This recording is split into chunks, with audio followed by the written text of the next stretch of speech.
because I met some Western monastics and Tibetan monastics, and they told me about this monastery in France, which was an international monastery, and I went there and I visited. I spent my winter break there from university, and then I went there in the summer and spent a lot of time there. I said, "Oh wow, here we are as a monastery, and there are all these international, monks from all different countries." And I said, "Wow, this is what I'm looking for." And so, I'm already 54. Why wait? And one of them cautioned me, who was in his 60s actually. He said, "Don't wait too long. It's very difficult the longer you wait to make a move like this." And so I I made a trip to Nepal actually, and I stayed at a monastery there, and I bought my robes, and I said, "Okay, when I'm ready, I have the robes." And I spoke with the abbot of this monastery, and I asked him for his advice. I said, I really have this urge to ordain, but my parents are very elderly now, and I think it would kill them for me to do this, because I got this, I'm finally settled in my job. And he said, "Well, you have to do what you feel is you're called to do, and if you wait too long, you might lose the urge to ordain. And it's very helpful to do." And he said, "Your parents probably want what's best for you, want you to be happy, and they'll probably come along.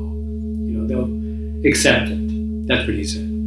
So I said, "Well, he's very wise. I'm just going to listen to him." And so I followed that, and I came back to New York, and I put my apartment up for sale, and I had nearly 2,000 books I had to somehow disperse. And I did it. And it was very easy. It was just the easiest thing to do.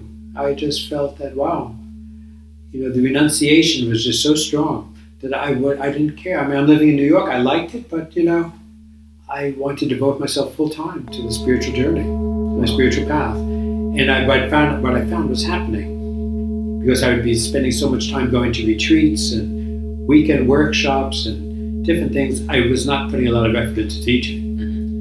And I was just, I was at John Jay College, where I was teaching.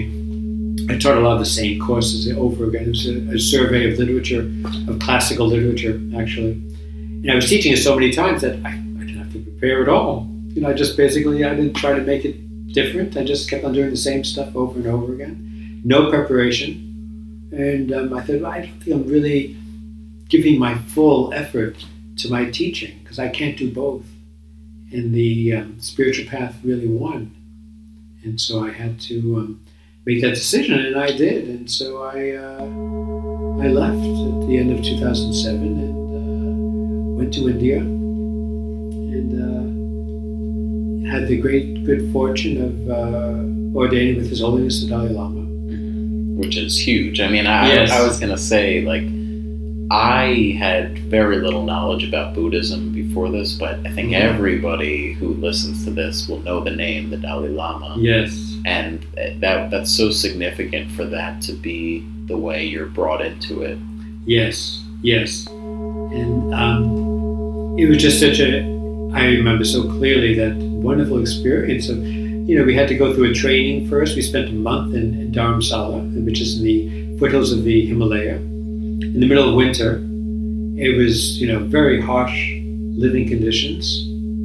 And, again, already I was in my 50s, and somehow I managed to get through it, because we had a little group of Westerners who were going through this, because we were just so excited and motivated by this opportunity we had to be ordained by His Holiness. And it was wonderful. I remember just the night after the ordination, we stayed up all night just doing all these chantings.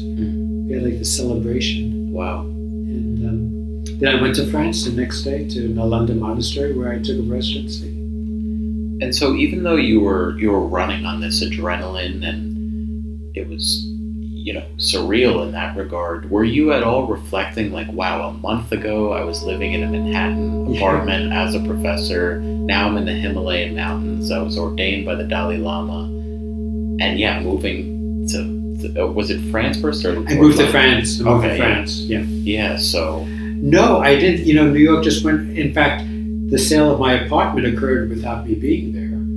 I had my agent, I got a lawyer who basically sat in for me, and he basically did it. And I was only concerned that it happened, and after that, I forgot all about New York. Wow. In that sense, and I was just so involved with my new life, and as a monk in this monastery in France, and yeah. Wow.